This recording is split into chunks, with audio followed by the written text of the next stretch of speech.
I've driven thousands of kilometres in first gear looking for plains wanderers. Certainly from Melbourne to Sydney and back, that sort of distance. You find out all sorts of things about an animal when you start working on them for a long time. And then their magic starts working on you. So the more you find out, the more they lure you in to what's special and enchanting about that particular species.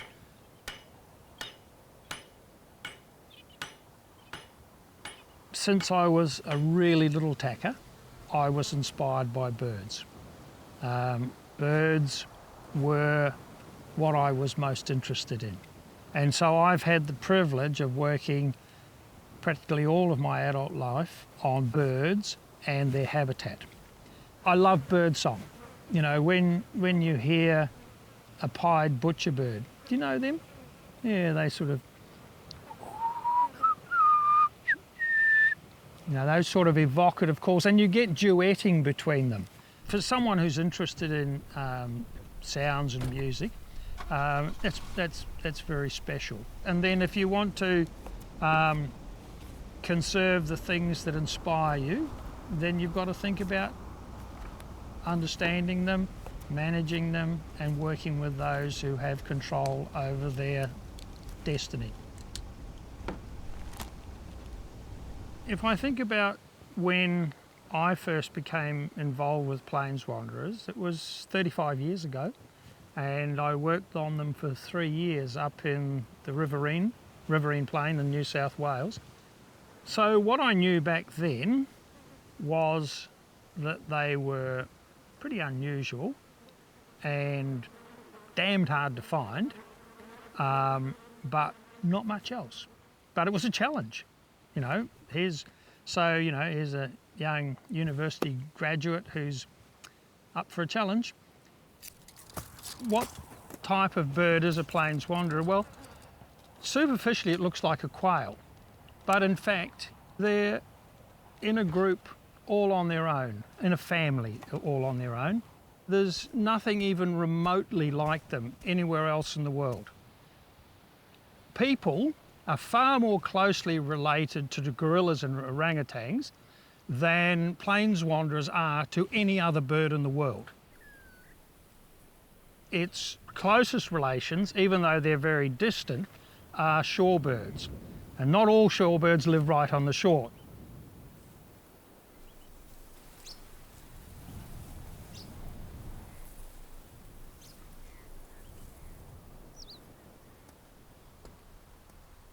My role with the native grasslands up here at Terek is very much an accidental one. About 20 years ago I started a PhD project up in the woodland section, and I remember climbing up to the top of the rocks and the hills up there and looking to the northwest horizon and seeing this sea of grass out there and just wondering about it and, you know, what makes that ecosystem tick, what's out there. And eventually I started spending more and more time in the grasslands and found them utterly fascinating. A grassland looks very two-dimensional compared to other ecosystems, but if you get down on your hands and knees, that's when you will really start to see just how complex it is at that little micro scale.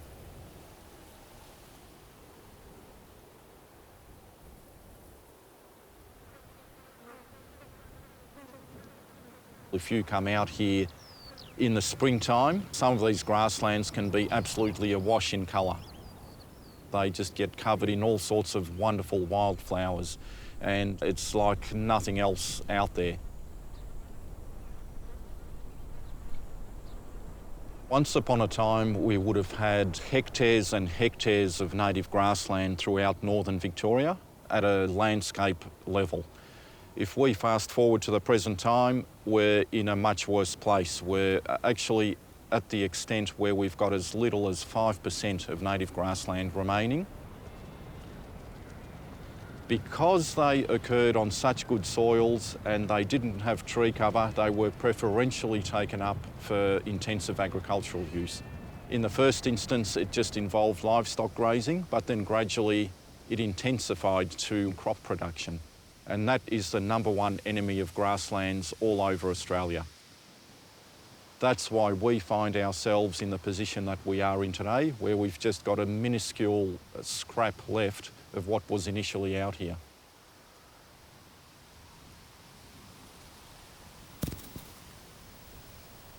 Up here on the Northern Plains, it is really hard for us to understand what reference point we're starting from when we talk about a grassland.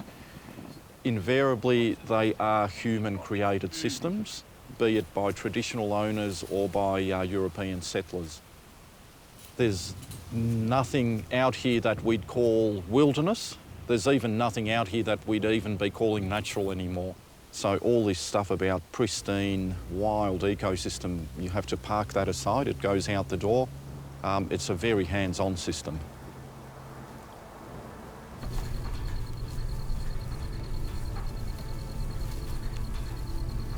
We've been surveying the fauna and the habitat of the grasslands for 10 years now. In the evenings, we've spent a lot of hours spotlighting, covered heaps of kilometres, recording the actual fauna. One of the main things that keeps us going with these nocturnal surveys on the grasslands is that you just never know what you're going to find out there. Each night is different. Some nights are quiet, some nights are really busy. Every now and again you'll get a complete surprise and find something you weren't expecting. But a key driver is the fact that you might bump into a plains wanderer. That's the prize goal of going out for these surveys. Anyone who has seen plains wanderers or worked with plains wanderers will always remember the first time they actually saw one. When I first saw the bird, it ran across in front of our vehicle and along the side. Before I could engage my brain, my mouth had already uttered the words, "Oh look, there's a mouse." Just because it looked so different from a bird in terms of its size, shape and behaviour. Head down, bum up, it just scurried amongst these grassland tussocks. And of course I felt like an idiot when I said that, but that was soon replaced by the sheer elation and euphoria of knowing that finally I'd seen this really special, really rare bird that is so hard to come across. When you get close to one, and especially if you catch one as we do to put a band on the bird, to have it in your hand, it just get blown away by the intricacy of their feathers, of the patterns, of the ornate spotting and streaks and all these little colours. Basically, all of the colours that you see in the grasslands are encapsulated in this little bird. We have to make sure that our monitoring means something. We're not just out here to enjoy ourselves and look for the birds. We gather the information of what's out here and what needs to be done to make sure that we don't lose these really special species from the last little bits of grassland that we've got remaining.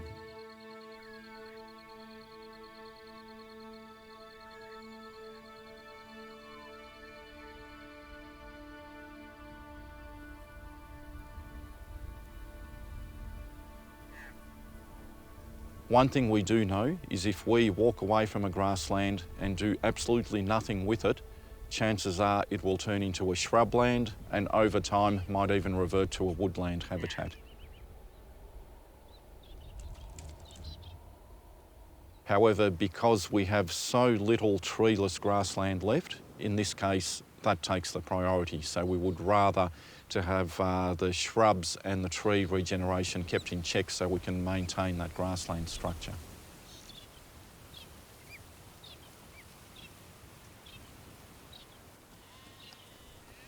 If you were to go for a walk through the grasslands, you might be surprised to encounter from time to time a flock of sheep. It often gets people scratching their head. I'm in a national park, why is there sheep here? The important thing to remember is that grasslands love disturbance. They thrive on it. And this is a bit of a misnomer with grasslands because grass is nearly the enemy. If we have too much grass, a lot of the animals and a lot of the other plants will not do very well. So we're actually managing to make sure that there are gaps in between the grass. And putting livestock in some of these paddocks is one of the most efficient methods we have to make sure that the grass stays short and that there are those open gaps and spaces in the grassland. You don't want to overdo it either, because if a grassland becomes too bare, then there is just not enough shelter for the plains wanderers. A grassland could be described as a state in time for an ecosystem. What we're trying to do with our management is try to maintain that state in perpetuity.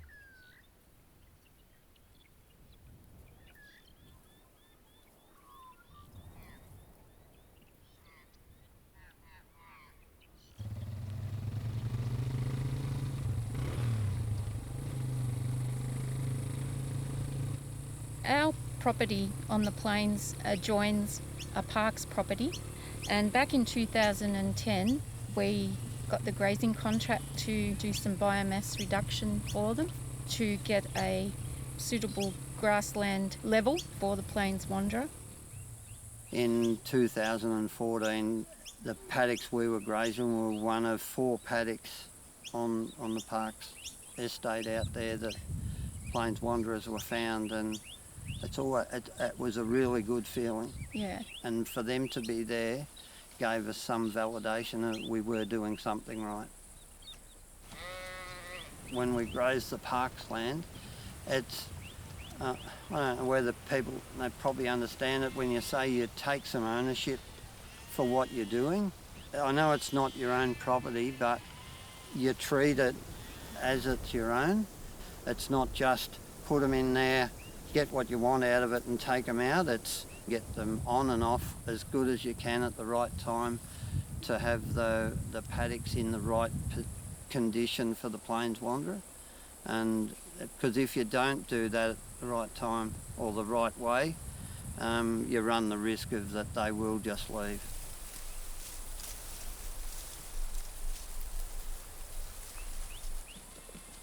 We're only playing a little, you know, like a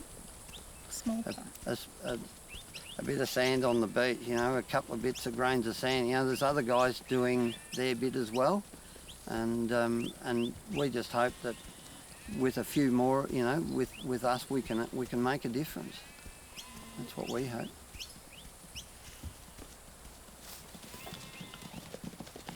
There are years that don't help you. You know, there can be wet years or really dry years, and our block still has to make us some money, so you still have to graze it sometimes a bit more than you'd like to. But my philosophy is if you're heading in the right direction, even if you make a step back, but if you're still aiming forward, that's okay.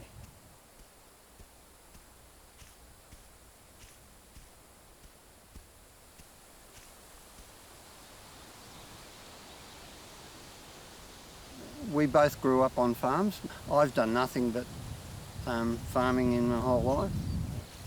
I wouldn't live anywhere else after living here. I have lived in town as a teenager growing up, and I couldn't wait to get back out. Sometimes I think you're born into something and you don't know anything else, so that's what you're comfortable with and that's what you love.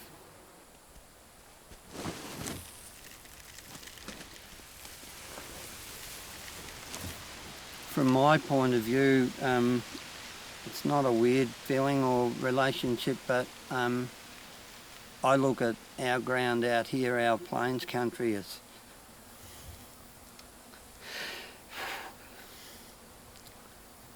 if it's part of me. You'll have to cut this out because I'll do it again. It's part of me. It's I can completely understand why Indigenous Australians look at the land as being part of them. It's funny how I've always felt connected, and that's probably why I never left home. You know, didn't venture off to some other job or something like that. But yeah.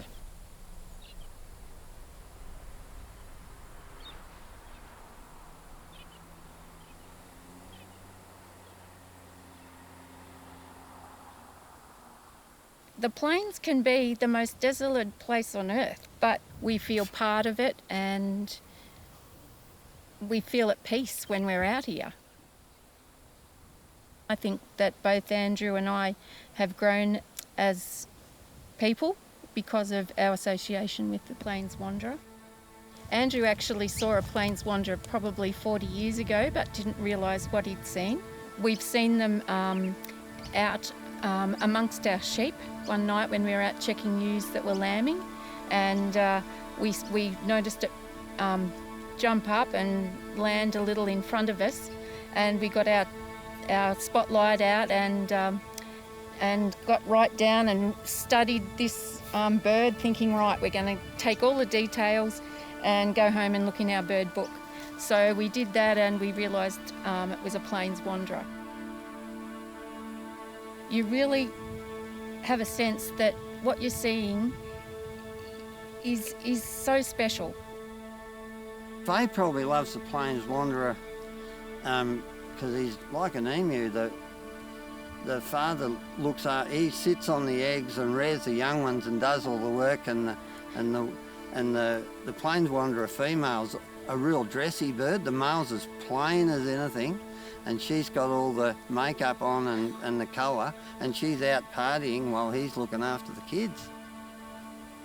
He's a hard worker by the sound of it.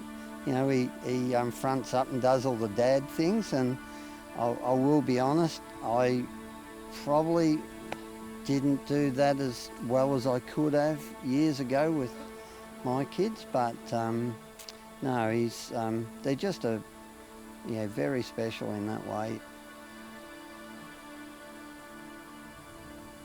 I'm just hoping that we go out there one night when we do a spotlight survey and we start seeing them again.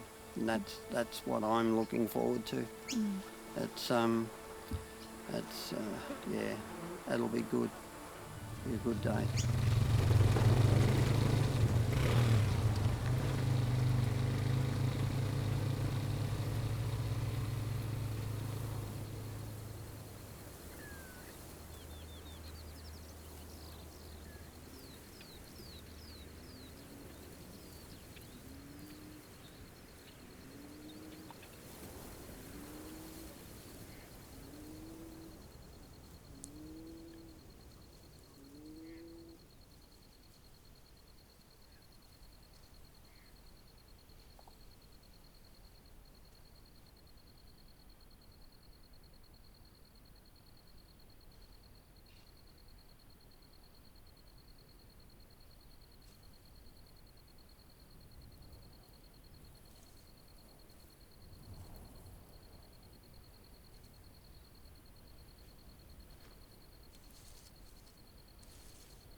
If you think about genetic distinctiveness, things that are nowhere else in the world, even remotely like them, and extinction risk, then the thylacine would have been right up the top in terms of mammals in the world. That's why it's such a shocking loss for the thylacine to have gone. Well, of the 10,000 approximately species of bird in the world, the plains wanderer has been ranked by overseas scientists and experts as the most genetically distinct and the most at risk bird species in the world. And that's why it's so important for this country to do its best to make sure that they're around for future generations.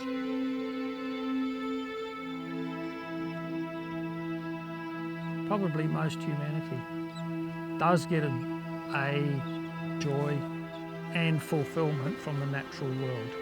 So plains wanderers are certainly, an integral part of my natural world, but a lot of other people's as well. Their world is collapsing. There's so many species that have gone extinct already. We are driving that, and it's very concerning, frightening.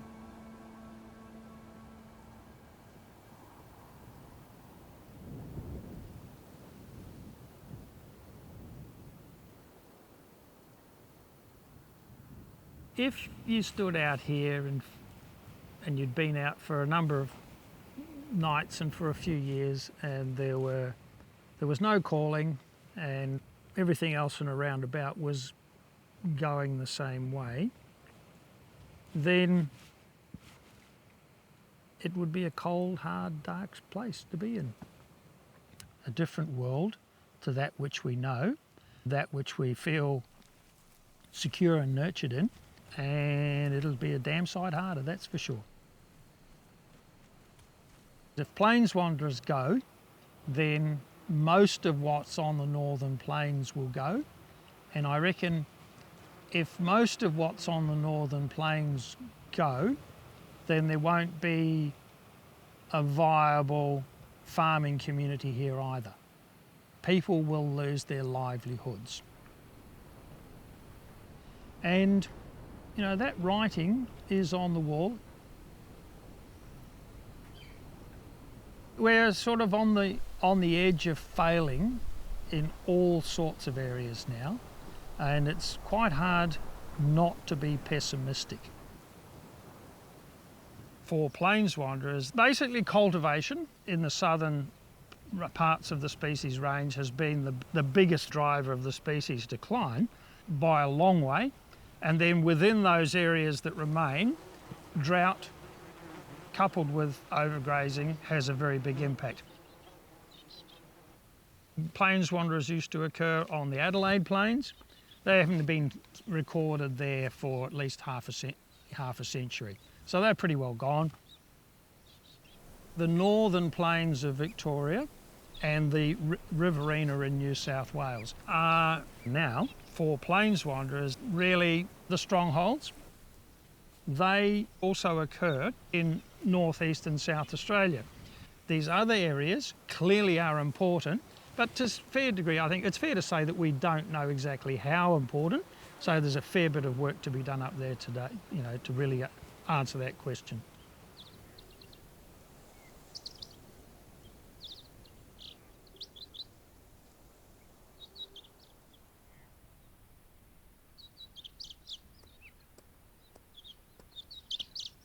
The detection of plains wanderers throughout South Australia is a bit sporadic. There's been a widespread detection but really low numbers.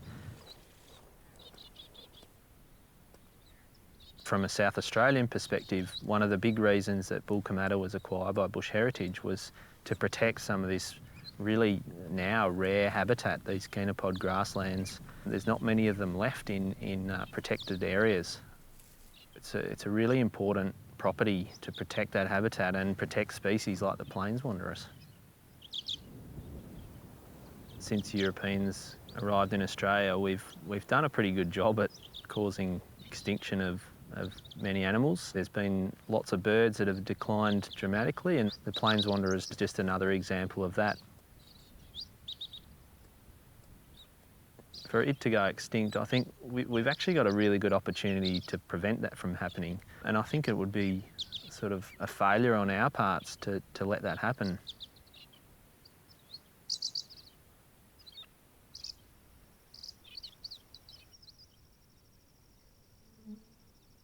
At what point do you say losing one species is okay, and then does that mean the next one is okay? The point that we can see acceptable as losing species is abhorrent to me, because it's just one extra link that's gone from an ecosystem, and the more you weaken that and change it, the more fragile that ecosystem becomes. Our aim is to restore this landscape to its maximum possible health. Focusing on one small area is not as relevant as considering the whole big picture. Everything is related, everything is connected, so you can't focus on one without realising the ramifications that can happen further down the line. 72. So that's the one as we cross the drainage line. Those attractant stations work well.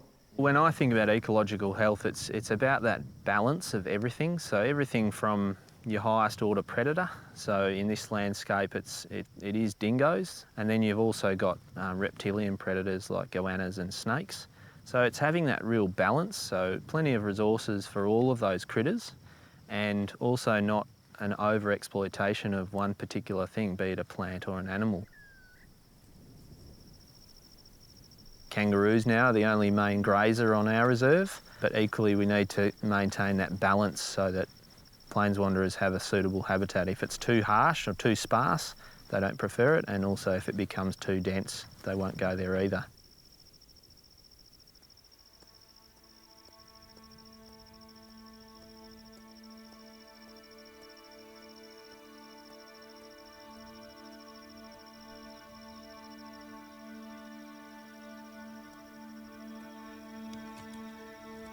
On Bulkamata, plains wanderers do live here.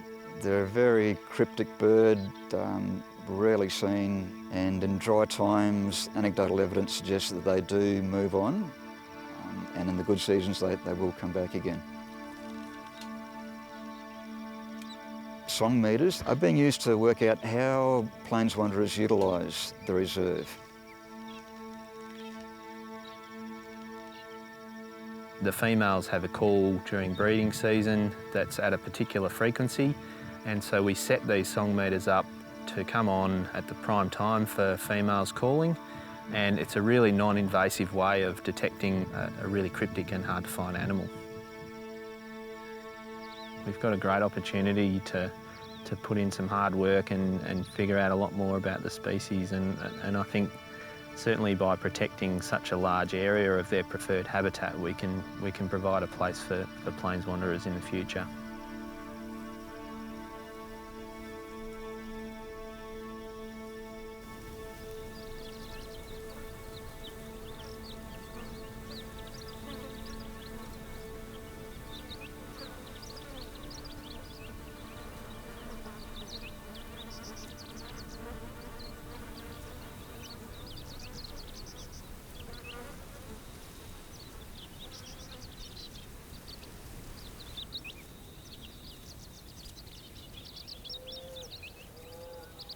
The most rare and endangered ecosystems are often on private land, and we're standing in one of them at the moment. So the Northern Plains grasslands, they mostly have been on private land.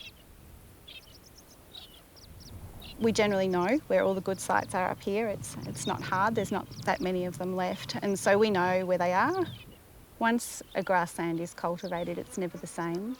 It knocks out a whole suite of plant and animal species, most of which won't return.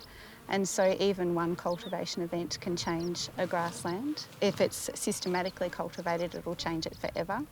So there's lots of things like yam daisies and chocolate lilies that will never come back when a property's been cultivated. We have things like lizards that live down cracks in the soils and holes in the soils, and when you cultivate them, you lose them.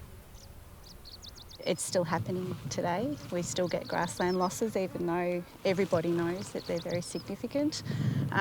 You know, there's a lot more money to be made in cropping, and farmers, you know, need an income, and so that's the reality of what happens in this landscape.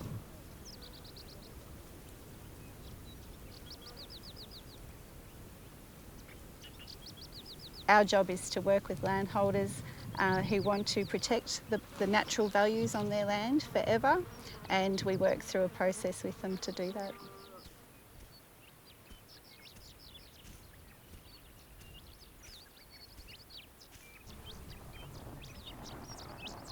My role is engaging with landholders and trying to get people to covenant paddocks that have plains wanderer habitat and native grassland. A covenant is a legal agreement on the title of the property that's on there in perpetuity, so to ensure that it's managed for conservation into the future.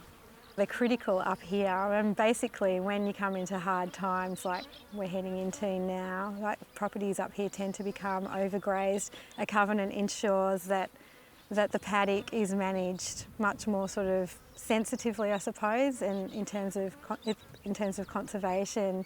And so right now we're seeing that we've got plains wanderers on covenanted properties up here, whereas we're not picking them up at the moment on uncovenanted areas that have been overgrazed.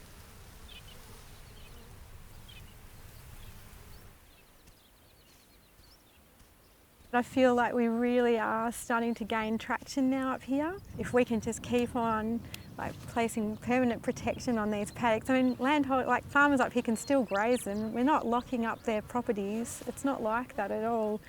You know, if we can keep doing that, then I think there's hope.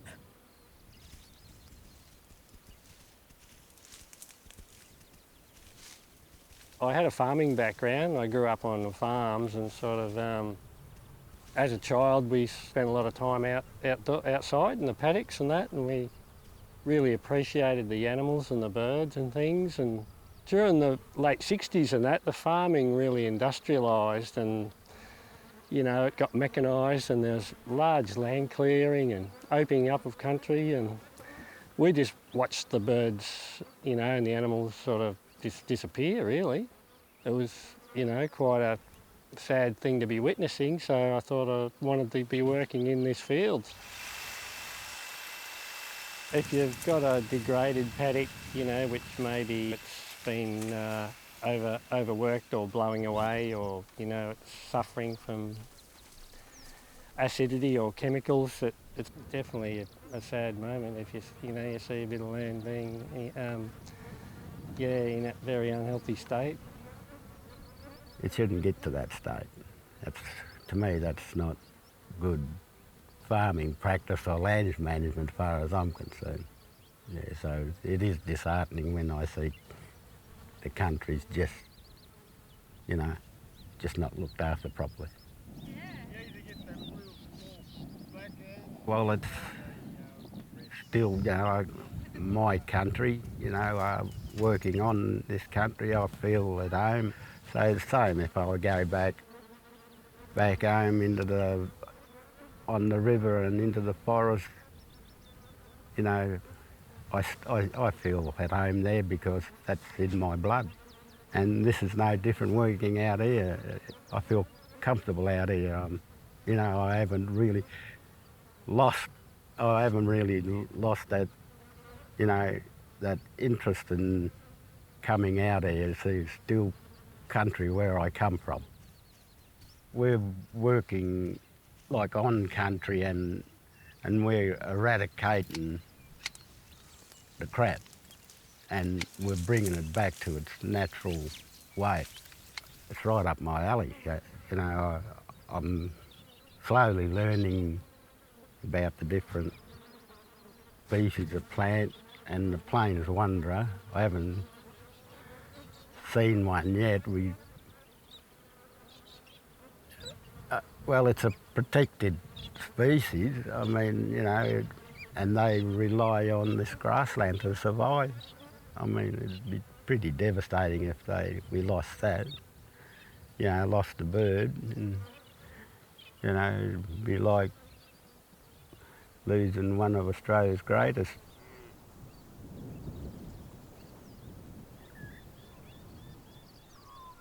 It's good to see farmers working with the land instead of working the land.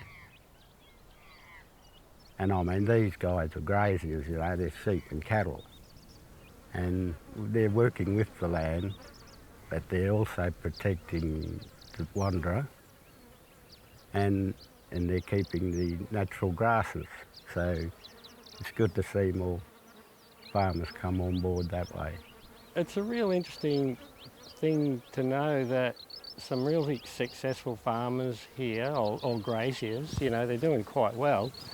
They do well out of their livestock, and that seems to be the ones that have got plains wanderers. So, you know, it looks like you can have both. You know, you can make an income as well as look after the country, I think, and that's a big eye opener, I think, that people could really have a closer look at.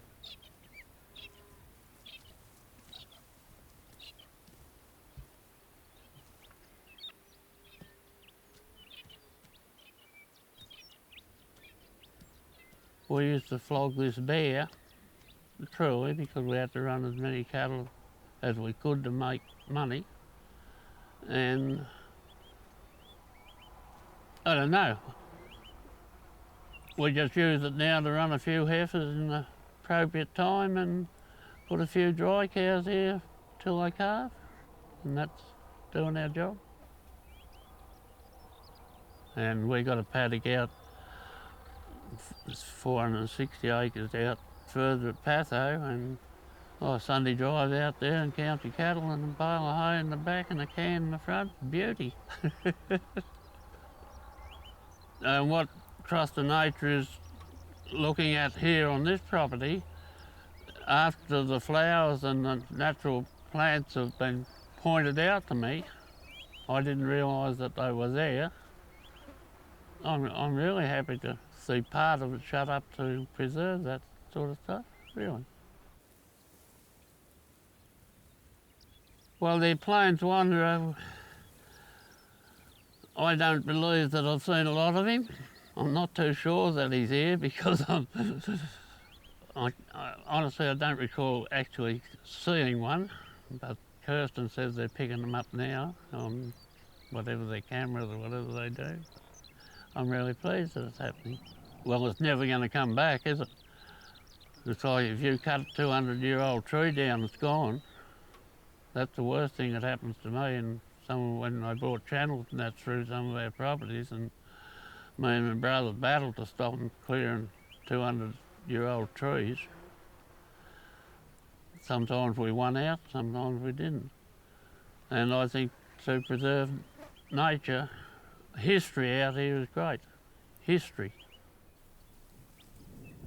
The piece of country here they've taken is right down the far corner, and they're going to fence it off. We can feed it for 10 months, and it's not going to affect our livestock here. If we were to talk at the local, going back 10 years ago, I'd say, well, you better get out the door, you're talking crap. But now, when you have a look at the true figure, as we are now with deteriorating weather patterns and that, I think it's important to keep what's natural on the plains going.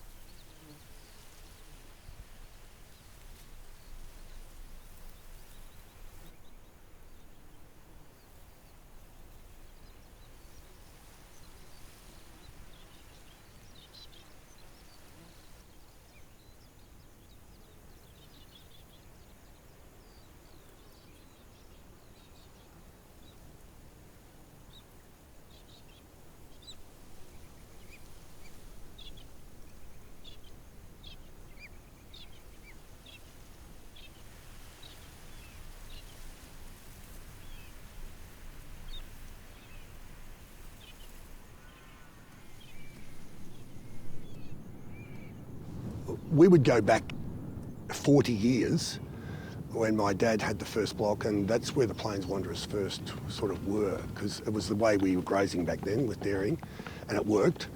My brother and I sold that block to Parks Victoria, and the Plains Wanderers still exist well there today. Most of the land over where my father was cropping land, which we just didn't want to get involved with that. The trouble is now too is my father had this great saying that if you want to go broke, you crop the Patho Plains. And we believed him, but now with all the modern equipment and fertilisers, they can make it happen. Just to our east, there's got a guy that's just cultivated. Well, he's wrecked every bit of Plains Wanderer habitat over there, but I mean, that's his prerogative. He's got to make a dollar, so he's going to crop it. I mean, financially they've got to do it, but they don't get the pride of having a Plains Wanderer, do they? I can come out here and have a look at a Plains Wanderer, they can't. And I mean, and that's not their fault. Like, they're trying like hell. They'd love to have the Plains Wanderers. But unfortunately, the grazing regime that they will have at the moment, purely because of the weather, won't allow for the Plains Wanderer. So I'm very fortunate that we've got at least 3 or 4 good areas that we know the Plains Wanderers are. If I can manage this land properly, which we're able to do, I think at the moment, the Plains Wanderer will survive. I will make an income. The cattle and all the sheep grazing out here, because there's no additives, we don't superphosphate, there's no fertiliser going on at all. It's all natural grasses and they just do phenomenally well. We don't drench, it's basically organic. And we do that because it's the way the Plains wants us to run it.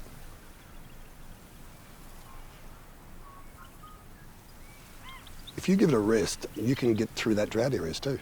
Like, we only have a 14-inch rainfall, but we found if you was rested for 8 or 9 months, you would still have feed the following year, no matter what the conditions were.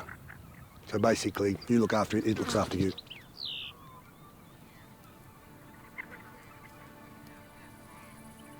I used to see these little things running around, I didn't know what they were, and I'd obviously seen them, but then when I went out at night, and to actually catch them at night and see them, it's just an amazing feeling. You're sitting out there, you're driving around, it's always freezing cold. They've got the windows of the ute down and you're freezing, absolutely bitter. No alcohol, nothing like that, because you've got to sit there and try and watch these birds. And when you find one, it's probably like winning a grand final. It was an amazing feeling, yeah. So that sort of gives you the passion, and it just goes from there. There's such curious little things, and like, I've seen quite a lot during the day. I think the only reason I see them during the day is because I live out here, basically. I'm out here all the time. If someone spent the time that I do out here, they'd see them as well. But to see them, and I've videoed them on my phone and followed them around in the ute, and they're running around and this sort of stuff, and they're just crazy little things to watch. He's not big. He hasn't got a huge wingspan. He doesn't do amazing things. In fact, he does next to nothing. He just runs around, and he's a cute little fella. Female's a pretty little thing, but the poor old male hasn't got much going for him. To a lot of people, they'd mean nothing. They really would. I mean, to a lot of people, they'd just like a little quail. To us, though, because they're so rare and we feel it, I suppose we feel that we've got them in this area, and we're the major area in the world, so to speak, for the Plains Wanderer. So the Plains Wanderer makes us feel important because we've got this little fellow in our area. Like, the Patho Plains is famous for the Plains Wanderer, not for anything else, which is fantastic. Like, the Plains Wanderers probably put us on the map, whereas nothing else will. I mean, it's desolate type country.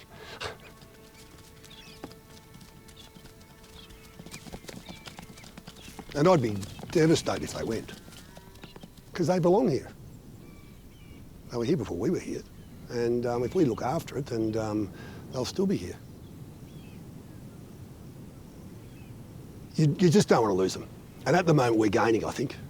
Even though the conditions haven't suited us this year, I've been really happy with what's happening. Because normally in these conditions, if we didn't have covenants and we didn't have people that were going to look after the land, I would say they'd be disappearing, except for our captive breeding program, because conditions haven't been good.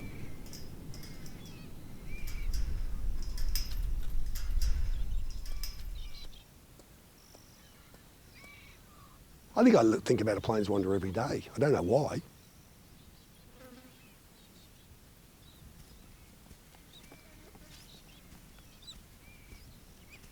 Maybe it's whether I'll see one again.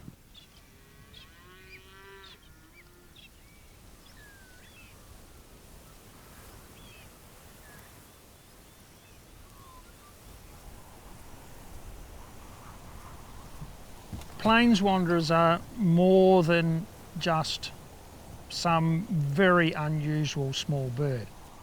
They are quite clearly the flagships for all sorts of plants and animals on the plains, but also the community that works on and lives on the northern plains.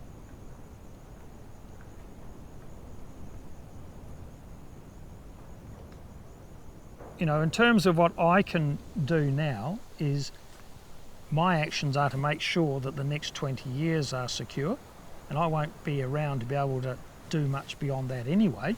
And I really don't want, you know, my grandchildren or anyone else's grandchildren to not experience what we've had the privilege of experiencing.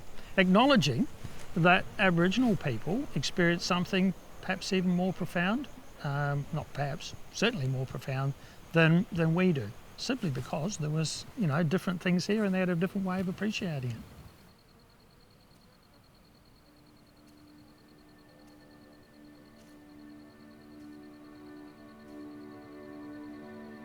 When you're out here on the plains, you feel